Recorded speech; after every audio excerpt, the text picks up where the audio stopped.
Тостер бул нанды жылытуу жана жарым катыраак абалга жеткирүү үчүн компакттуу гриль жабдыгы.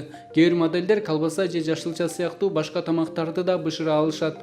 Бирок нанды кытыраганга чейин жеткирүү тостердин негизги функциясы.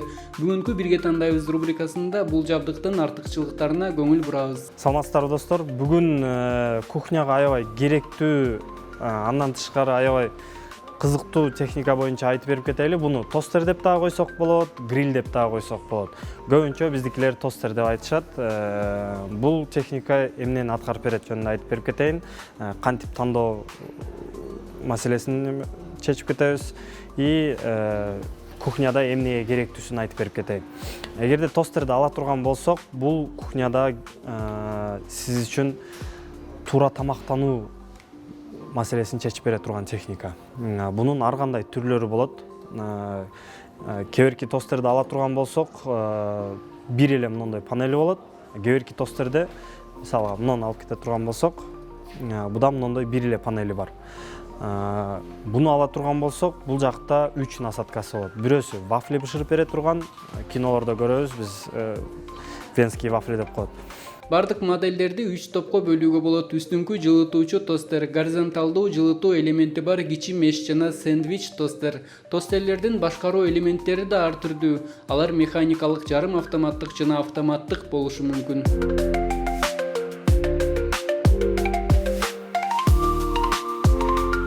Мындай блиницасы болот.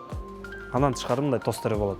Эгерде мындай тостерин ала турган болсок, бул жакта сиз аябай сонун жакшы бышкан этти бышырсаңыз болот. Толстый кусок же болбосо мындай жука этти бышырсаңыздар болот. Мындай блиницасы бар тостерди ала турган болсок, гриль деп коелу буну. Грильди ала турган болсок, бул жерде овощи на гриле деген жөнүндө көп эле угуп келатат азыр. Аябай жакшы витаминин жоготпой турган кылып бышырып берет буларчы.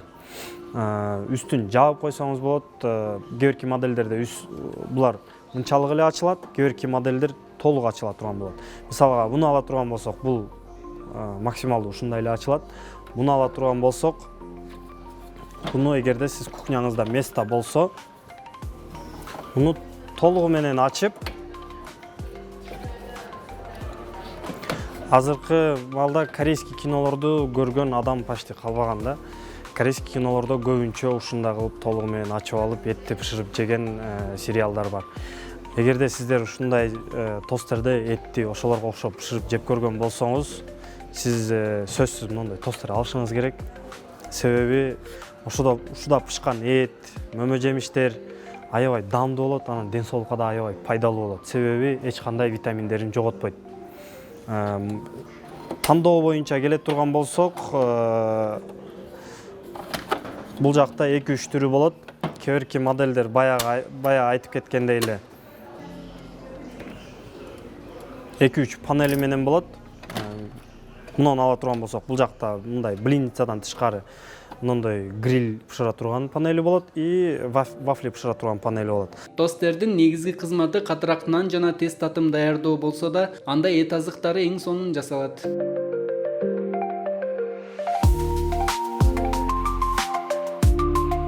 Кээ бирки модельдеринде мына окшогон термощуп дегени болот. Бул кандай функцияны аткарып берет?